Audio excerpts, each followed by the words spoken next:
আমার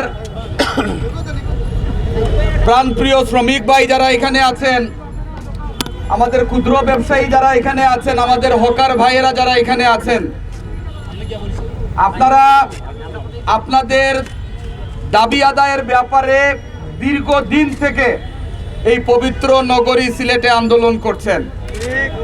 আপনারা দীর্ঘদিন থেকে আপনাদের যে যৌক্তিক দাবিগুলো আছে সেটি বাস্তবায়ন করার জন্য সরকারের দৃষ্টি আকর্ষণ করেছেন, আমাদের নেতৃবৃন্দ যারা আছেন তাদের দৃষ্টি আকর্ষণ করেছেন। আপনারা ইতিমধ্যে আপনাদের সেই দাবি সংবলিত স্মারকলিপি আমাদের জেলা প্রশাসক, পুলিশ কমিশনার মহোদয়কে আপনারা দিয়েছেন, আমাদের সিটি কর্পোরেশনের প্রশাসক মহোদয়কে দিয়েছেন। আমরা আপনাদের সেই দাবিগুলো দেখেছি।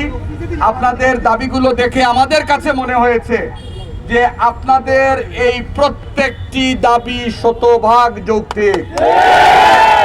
আমরা শুধু আপনাদেরকে এইটুকু বলবো যে আমরা নির্বাচনের পূর্বে যেভাবে বলেছিলাম, আমাদের মাননীয় সাংসদ এবং বাণিজ্য মন্ত্রী আপনাদেরকে যে কথাগুলো বলেছিলেন এবং এখন যে কথাগুলো আপনাদেরকে বলছি তার সফল বাস্তবায়ন করার জন্য ইনশাআল্লাহ আমরা পদক্ষেপ নেব। আপনাদের প্রত্যেকটি দাবি নিয়ে আমরা আপনাদের প্রতিনিধি সহ মাননীয় মন্ত্রী মহোদয়ের সাথে এবং প্রশাসনের সাথে বসব। আপনারা কিভাবে আপনাদের পরিবার পরিজন নিয়ে জীবিকা নির্বাহের যে মাধ্যম আছে সেই মাধ্যমকে যৌক্তিকভাবে কার্যকর করার মধ্য দিয়ে আপনাদের মনের ভিতরে যে আকাঙ্ক্ষা আছে সেটি আমরা বাস্তবায়ন করার জন্য ইনশাল্লাহ কাজ করব। তবে একটি জিনিস আপনারা মনে রাখবেন যে এই শহর আমাদের, এই নগরী আমাদের, এই দেশ আমাদের, অনেক রক্ত অনেক ত্যাগের বিনিময়ে আজকে আমরা এই বাংলাদেশ পেয়েছি। সুতরাং আপনাদের এই যৌক্তিক দাবি গণতান্ত্রিক প্রক্রিয়ার মধ্য দিয়ে আলোচনার মাধ্যমেই আমরা সমাধান করব।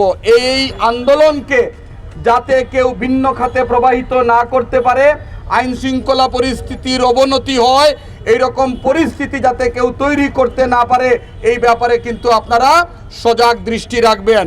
আমরা এই 3 মাস যেভাবে আমাদের প্রধানমন্ত্রী বলেছেন যে সকল ধর্ম বর্ণ সকল শ্রেণী পেশার মানুষের বাসযোগ্য বাংলাদেশ আমরা গঠন করব, সেই লক্ষ্যে কিন্তু ইতিমধ্যে কাজ শুরু হয়েছে।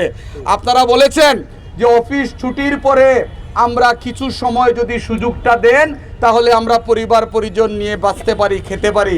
আমরা এই বিষয়টি সক্রিয় বিবেচনায় নিয়ে সংশ্লিষ্ট কর্তৃপক্ষ যারা আছেন তাদের সাথে কথা বলে আমরা এগুলো সমাধান করার ইনশাআল্লাহ চেষ্টা করব। ততদিন পর্যন্ত আপনারা শান্ত থাকবেন এবং নিয়মতান্ত্রিকভাবে এই দাবিগুলো বাস্তবায়ন করার জন্য আপনি, আমি, আমরা সকলে সম্মিলিতভাবে একই টেবিলে বসে এই সমস্যাগুলো সমাধান করব ইনশাআল্লাহ। আপনারা আমাদের প্রতিশ্রুতির উপরে, আমাদের কথার উপরে আপনারা অনুরোধ থাকবে, আপনারা আজকের এই অবস্থান ধর্মঘট আপনারা প্রত্যাহার করবেন, এই আহ্বানটুকু জানিয়ে আপনাদের ভবিষ্যৎ যাতে সুন্দর হয়, ভালো হয়। আমরা বুঝি যে আপনারা ক্ষুদ্র ব্যবসায়ী, আমরা বুঝি যে আপনারা ধার কর্য করে অর্থ এনে ক্ষুদ্র ব্যবসা করে এখান থেকে 2 টাকা রুজি করে আপনার পরিবারের জন্য চাল ডাল কিনে নিয়ে যান, এটা আমরা বুঝি।